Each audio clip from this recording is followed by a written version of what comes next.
I was thinking about a story from back in the day, 25, 26 years ago, 27 years ago, I guess now, but um, the 1999 Redman All American. And it was kind of a big deal for me because at the time, I think I was 21 years old, and I was the youngest one ever to qualify for the Redman All American. I think it was the top 50 in the country went and fished that.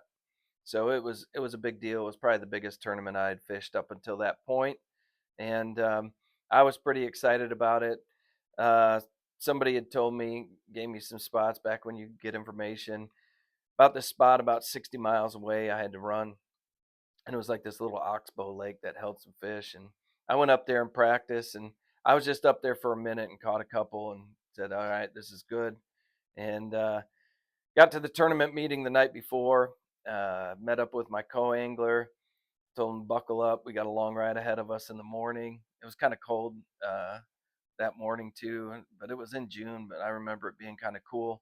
And so we ran. I was boat number 48, I think, out of there. But I was running a 1999 Javelin R20 with a 225 Johnson HO, and that thing, I didn't even know if I could make it there and back with gas on that thing. That thing was a gas guzzler. So I said I'd give it a run, and there's a couple places where I could get gas on the way back. But so I was boat number 48 out, and I think I picked everybody off heading up there. And I told my co-angler, "There's no boats up there." He'd asked me. I said, "I haven't seen any boats," but I kind of left it alone after I went in there and practiced just for a little bit.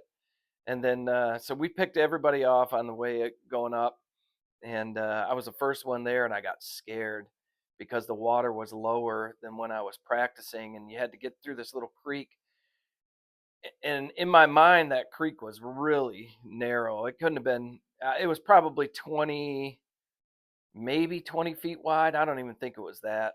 Um, it seemed like it was about 10 feet wide, and you had to go wide open through there. And it was a pretty good stretch. I would say it was probably 300 yards of this little creek that until you got back to this expo and you could shut down.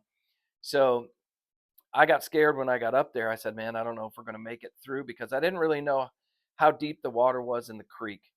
And so we got up there, and I got scared. And so we sat down. I started fishing around the mouth of this thing a little bit, and then finally I could hear some boats coming, and this guy comes flying by me, and he goes right in there, never let off the gas, just wide open through there. I said, "Well, if he's going, I'm going." So I got a good run at it and got through there and got into the oxbow and shut down. And about the time I shut down, we got we fished for about, I don't know, 5 minutes, and half the field, it seemed like, ran 60 miles up to this little oxbow lake. And so and it wasn't very big at all. I got to looking at him, and I said, "Man, I'm not gonna play bumper boats with all these guys up here." And so I said, "I got some other spots." I said, "Let's go." And I had thought that all the boats were in at that time, so because there wasn't, I don't know if you could pass. You probably could have passed in that little creek, but it would have been a gnarly situation. So I we ran out of there and went to some other couple other spots. And um, the second day comes around.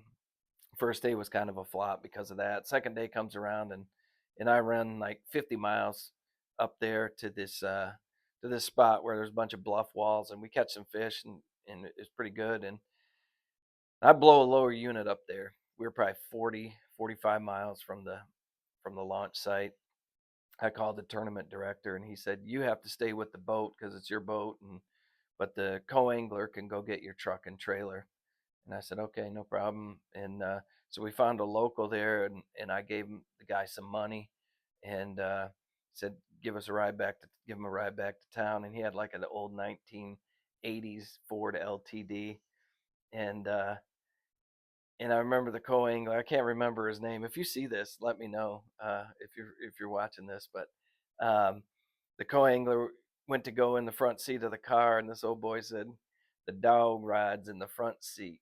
You ride in the back." So for 40 miles or whatever it was back to town, this co-angler had to sit in the back seat while this old hunting dog or whatever it was sitting in the front seat with this guy. But it just reminded me, man, it was a good story, brought back some good memories.